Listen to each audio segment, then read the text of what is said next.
Good evening प्यारे बच्चों। आज हम आपको कक्षा छठी का अध्याय नंबर 6 मौर्य साम्राज्य लेसन पढ़ा रहे हैं। तो बच्चों, मौर्य साम्राज्य जो ये एक बहुत ही इम्पोर्टेंट टॉपिक रहेगा हमारा, तो इसको हम बहुत अच्छे से समझेंगे। इसमें बहुत ही ज़रूरी बातें हैं। ये आगे कोई भी कॉम्पिटिटिव एग्ज़ाम होता है तो इन सभी में भी ये क्वेश्चंस बहुत ज़्यादा आते हैं।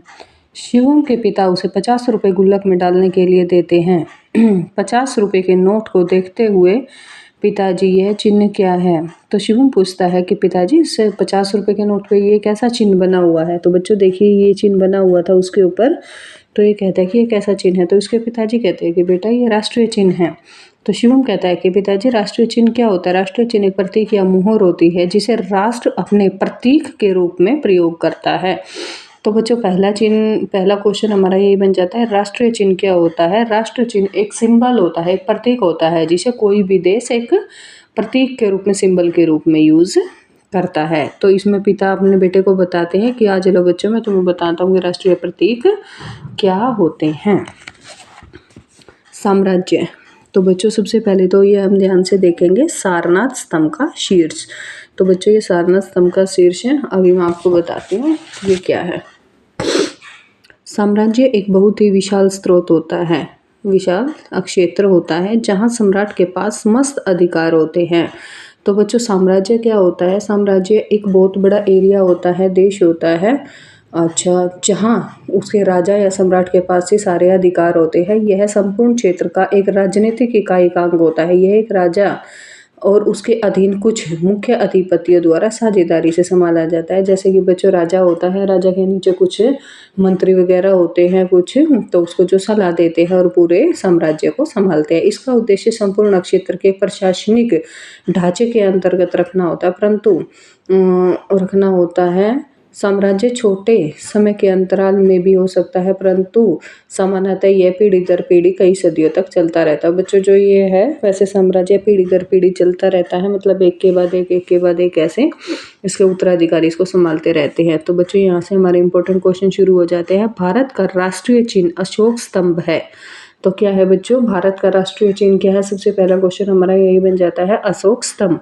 यह सम्राट अशोक के सारनाथ के स्तंभ लेख से लिया गया है। तो बच्चों, हमारे भारत में एक राजा हुए थे, राजा अशोक, और उसने सारनाथ, एक जगह है जहाँ पे हमने आपको पिछले लेसन में पढ़ाया था, महात्मा बुद्ध ने अपने ज्ञान का प्रचार प्रसार किया था, पहला उपदेश दिया था सारनाथ में। तो वहाँ पे राजा अशोक, सम्राट अशोक ने अपने स्तंभ लेख बनाए हुए थे, वहाँ से इस चिन्ह को लिया गया है। इसके फलक पर 4 सिंह, 4 शेर बने हुए हैं। देखने में बच्चों ये 3 दिखाई देते हैं, बट ये 4 शेर हैं जो 4 दिशाओं की ओर मुंह किए हुए दृढ़तापूर्वक बैठे हैं। इनमें सम्राट अशोक के चारों दिशाओं में राज्य और धर्म प्रचार की सूचना मिलती है। तो बच्चों, इन 4 शेरों से हमें क्या सूचना मिलती है कि जो सम्राट अशोक थे, चारों दिशाओं में उन्होंने अपने राज्य का विस्तार किया हुआ था, और धर्म का, जो ये बच्चों बौद्ध धर्म को ये मानते थे, जिस भी धर्म को मानते थे, उसका प्रचार प्रसार की सूचना इससे मिलती है। अशोक मौर्य साम्राज्य में एक महत्वपूर्ण शासक था।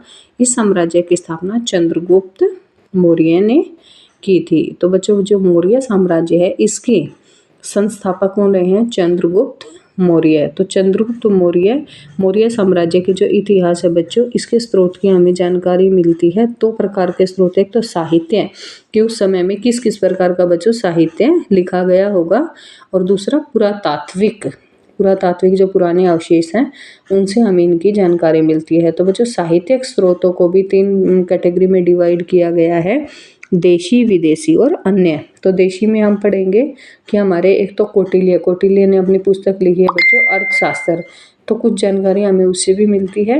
एक हमारा विशाख दत्त का है मुद्रा राक्षस। अच्छा, ये नाम अच्छे से मुझे दिखाई नहीं दे रहा है, इस बुक में थोड़ी सा प्रिंट अच्छे से नहीं हुआ है, तो इसको आप एक बार अपनी बुक में देख लेंगे।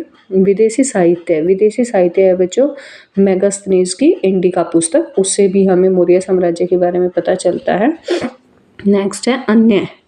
तो अन्य है बौद्ध ग्रंथ, जैन ग्रंथ की इनकी कुछ बुक्स हैं, इससे भी हमें मौर्य साम्राज्य की जानकारी मिलती है।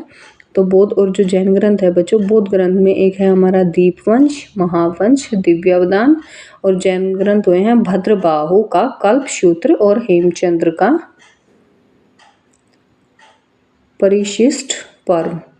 और पुरातात्विक अवशेष है बच्चों, जो हमारे अशोक, सम्राट अशोक रहे हैं, सम्राट अशोक के अभिलेख, इन्होंने जो अभिलेख लिखे हुए थे, और एक रुद्र दामन का जूनागढ़ अभिलेख, एक रुद्र दामन हुए थे, उन्होंने जूनागढ़ में एक जगह है वहाँ पे भी उन्होंने अपने अभिलेख वगैरह लिखवाए थे। और पहले के जो सम्राट होते थे बच्चों, जो ये अपनी जानकारी वगैरह देनी होती थी, तो यह कहीं पे पिलर्स वगैरह जैसे जो होते हैं, तो स्तंभ है, चट्टानों के ऊपर है, पिलर्स के ऊपर लिखवा देते थे, तो फिर इनको स्तंभ लेख कहा जाता है, अभिलेख भी इनको बोला जाता है। तो वहीं से हम इनकी जानकारी प्राप्त करते हैं।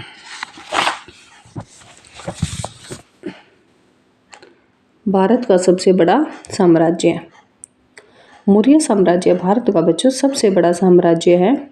भारत का सबसे बड़ा एवं शक्तिशाली साम्राज्य था। चंद्रगुप्त ने लगभग 322 ईसा पूर्व में मौर्य साम्राज्य की स्थापना की थी। तो बच्चों चंद्रगुप्त मौर्य ने 322 ईस्वी में मौर्य साम्राज्य की स्थापना की थी। इस साम्राज्य का अस्तित्व मौर्य साम्राज्य के कई योग्य उत्तराधिकारियों के बल पर 184 ईसा पूर्व तक बना रहा था। एक ही इम्पोर्टेंट क्वेश्चन आता है बच्चों हमारा, ईसा पूर्व, ईसा मसीह के जन्म अर्थात 1 ईस्वी से पूर्व का जो समय होता है, उसके बाद से हमारा ईसा पूर्व का समय माना जाता है। जब एक भगवान हमारे ईसा मसीह हुए हैं, उनके जन्म के बाद के समय को ईसा पूर्व के समय से काउंट किया जाता है। तो बच्चों ये आपको पिक्चर दिखाई दे रही है, जी हाँ बच्चों, ये हमारे बहुत बड़े रणनीतिकार माने जाते हैं। आज भी इनकी रणनीतियों को हमारा देश फॉलो करता है। इनको कौटिल्य, विष्णुगुप्त और चाणक्य के नाम से जाना जाता है।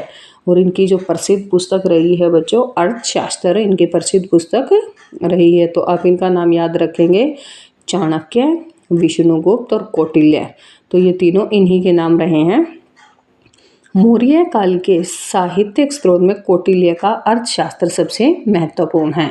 तो अगर आपसे क्वेश्चन पूछते हैं कि कौटिल्य की पुस्तक का क्या नाम है, तो बच्चों अर्थशास्त्र नाम है। चंद्रगुप्त मौर्य के जीवन निर्माण में कौटिल्य का महत्वपूर्ण योगदान था। तो बच्चों जो चंद्रगुप्त मौर्य है वो एक साधारण सा बालक था, और उसके जीवन का जो निर्माण किया था वो कौटिल्य ने ही किया था। तो एक ये स्टोरी है, आगे भी इसको बताएंगे थोड़ा। अभी मैं आपको थोड़ा सा संक्षेप में बता देती हूँ कि जो चंद्रगुप्त मौर्य थे बच्चों, एक साधारण से बालक थे। और एक बार चंद्रगुप्त जो हमारे चाणक्य है, जंगल में से कहीं से गुजर रहे थे, तो इन्होंने एक बालकों के झुंड को खेलते हुए देखा, और उसमें जो हमारे चंद्रगुप्त मौर्य हैं वहाँ पे क्या कर रहे थे बच्चों, कुछ बालकों के साथ खेल रहे थे, और ये एक सम्राट बने हुए थे, वहाँ पे राजा बने हुए थे। और चंद्रगुप्त मौर्य की रणनीति को कौटिल्य ने भांप लिया। कौटिल्य ने देखा कि ये कितने अच्छे से राजा बनके और इतना हैंडलिंग कर रहे हैं, तो इन्होंने उसी दिन से निर्णय ले लिया था कि ये बच्चा पूरे भारत पर राज करेगा, और मैं इसको अच्छी शिक्षा दीक्षा देकर मैं इसको भारत का राजा बनाऊंगा। तो ये इस बच्चे को अपने साथ बच्चे तक्षशिला में ले गए थे, और वहीं पे इन्होंने इसका पालन पोषण किया और इन्होंने शिक्षा दी। और तब ये बच्चा बड़ा हो गया, तो इसको एक सम्राट के रूप में भारत में लेकर आए, और इसको इन्होंने मौर्य साम्राज्य की स्थापना की। तो बच्चों इस स्टोरी को आगे भी पढ़ेंगे हम। तो अब एक बार कौटिल्य के बारे में पढ़ लेते हैं। वह तक्षशिला में पैदा हुआ था। इस इतिहास में विष्णुगुप्त, चाणक्य, कौटिल्य के नाम से जाना जाता है। वह तक्षशिला में पैदा हुआ था। तो बच्चों चाणक्य का जन्म कहाँ पे हुआ था? तक्षशिला में। यहीं उसने शिक्षा ग्रहण की और इस शिक्षा केंद्र का प्रमुख आचार्य बना। एक बार नंदराज राजा ने अपनी यज्ञशाला में उसे अपमानित किया था। इस कारण क्रोध में आकर नंद वंश को समूल नष्ट कर डालने की प्रतिज्ञा ली थी। कौटिल्य ने अर्थशास्त्र नामक ग्रंथ की रचना की थी। तो बच्चों इसके सारे पॉइंट्स बहुत ही इम्पोर्टेंट है। एक जो ये नंद वंश के राजा थे धनानंद, तो हमने पिछले लेसन में पढ़ा था, हमारा नंद वंश था। नंद वंश के राजा थे उस समय धनानंद थे, और धनानंद बहुत ही थोड़ा सा विलासी स्वभाव के थे। ये खाने पीने में ज़्यादा थोड़ा विश्वास रखते थे, अपनी मौज मस्ती में। तो कौटिल्य एक बार इनके दरबार में पहुंचे हुए थे और इन्होंने इनको थोड़ा सिकंदर महान उस समय भारत में एंट्री कर रहे थे और पूरे भारत पर विजय प्राप्त करना चाहते थे। तो बच्चों, जो हमारे चाणक्य है, चाणक्य ने नंद वंश के शासक धनानंद को कहा कि महाराज, भारत खतरे में है, सिकंदर महान पूरे विश्व पर विजय प्राप्त करने का सपना लेकर आ रहा है, तो आप भारत को बचा लीजिए। तो धनानंद ने इनकी बात नहीं मानी और इनको भरी सभा में अपमानित कर दिया।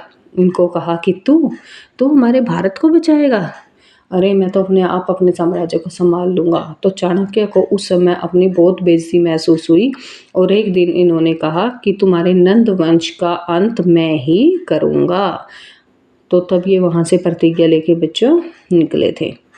तो बच्चों, इसे नेक्स्ट स्टोरी में दूसरे पार्ट में पढ़ेंगे। Thank you.